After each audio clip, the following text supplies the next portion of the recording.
Buenos días, tardes o noches, profe Mauricio Almeida.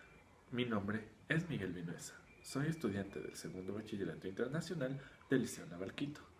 Hoy le voy a hablar sobre las formas de conocimiento.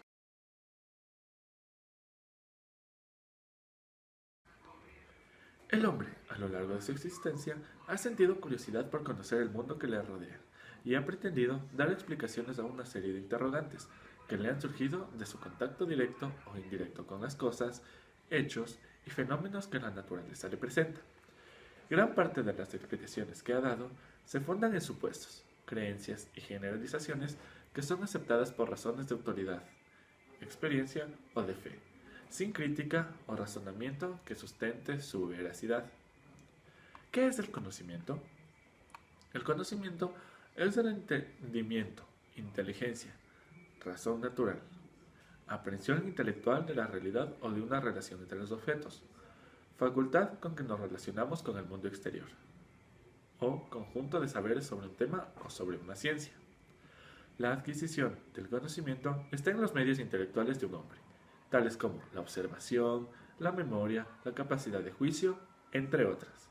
A medida que crece el conocimiento, se da tanto el cambio cualitativo por haber en ello un incremento de reorganización del conjunto y de adquisición de los mismos. Para este documental he escogido dos formas de conocimiento que deseo explicar para usted. Primero, la fe. Según Ambrose Bierce, la fe es creencia sin pruebas en lo que alguien nos dice sin fundamentos sobre cosas sin paralelo, lo que quiere decir que la fe es nuestra confianza en otras personas o en un hecho que se nos ha sido informado sin constar de pruebas o de hechos que nos lo confirmen. El término fe se utiliza mayormente con frecuencia para hacer referencia a una fe religiosa, como se menciona en el siguiente video. Hemos creído y conocido. Y yo estaba pensando en estas palabras, cómo es que se relacionan la una a la otra. Y la realidad es esta, que la fe trae conocimiento. La fe trae conocimiento. La fe es la que trae ahora a nuestra vida el conocimiento acerca de Dios. Mira lo que dice Hebreos 11:3. Por la fe entendemos. Por la fe entendemos. ¿Por qué hay tantas personas que no entienden? ¿Por qué hay tantas personas que no comprenden la verdad del Evangelio? No entienden la Biblia. Usted le abre la Biblia, mamá, hermano, hay gente que lee este libro y no hace sentido. ¿Por qué es que no le hace sentido? Porque no hay fe en su corazón. Es la fe la que abre ahora los ojos del corazón a la belleza de su palabra, y podemos entender y podemos conocer y podemos comprender cuando hay fe. Pero donde no hay fe, no hay entendimiento. Donde no hay fe, no hay conocimiento. Y por eso Pedro dice, hemos creído y hemos conocido.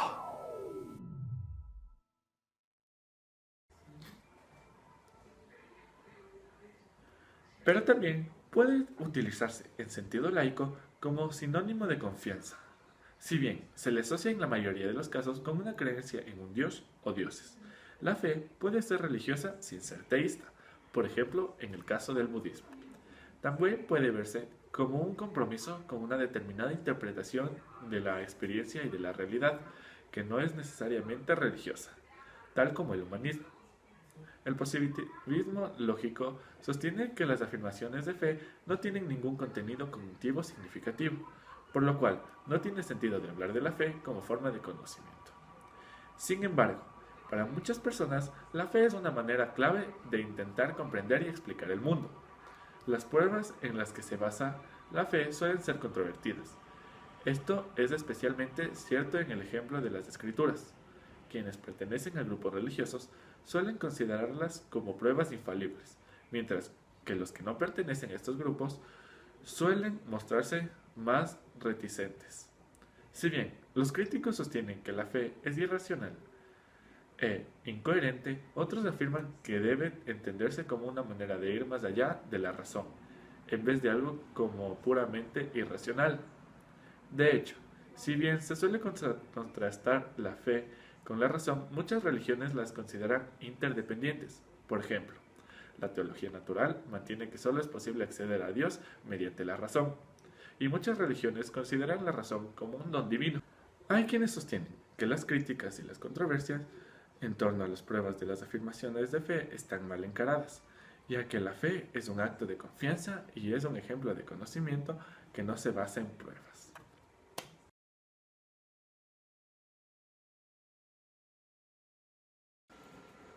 2. La memoria. Muchas discusiones sobre el conocimiento suelen centrarse en cómo se forman las creencias y el conocimiento, en vez de en cómo los individuos las recuerdan. Tal como lo dice John Dewey, lo que ocurre en el pasado vuelve a ser vivido en la memoria. Lo que quiere decir que la mayoría del conocimiento que tienen los individuos consiste en la memoria, y por ello la cuestión de cómo retenemos la información y cómo se reconstruyen las experiencias y acontecimientos pasados es un aspecto importante de cómo se forma el conocimiento personal. La memoria, y en particular los hábitos, están vinculados estrechamente con el conocimiento de procedimientos y cómo recordar cómo se efectúan las acciones.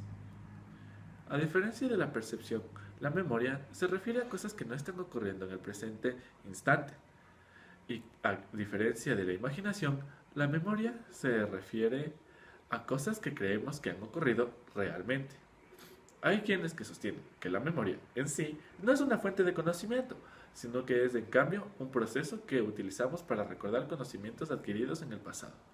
No obstante, si bien la memoria se refiere a conocimientos adquiridos en el pasado, se puede argumentar que incluso los nuevos conocimientos dependen de la memoria y están influidos por ella.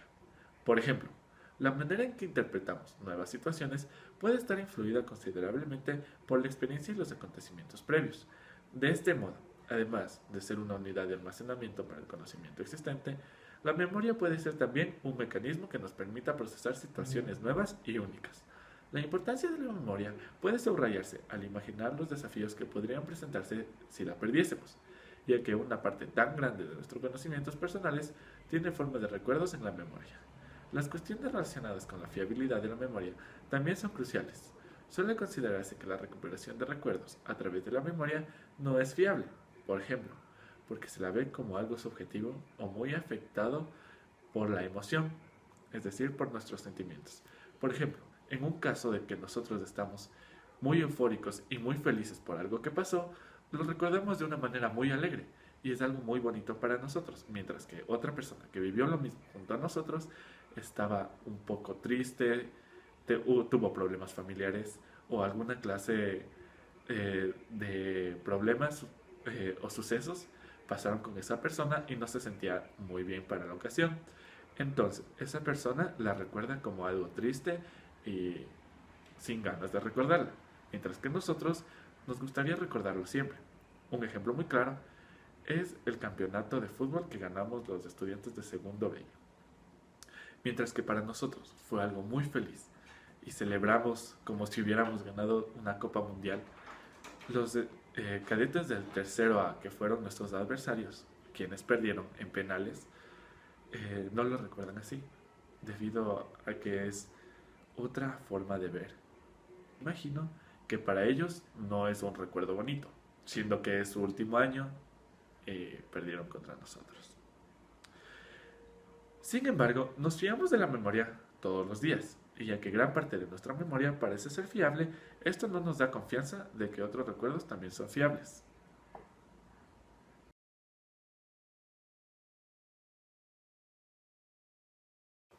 En conclusión, las formas de conocimiento pueden definirse como aquello que es un aporte para crear conocimiento o soportar y recordar lo aprendido, como en el caso de la fe y la memoria.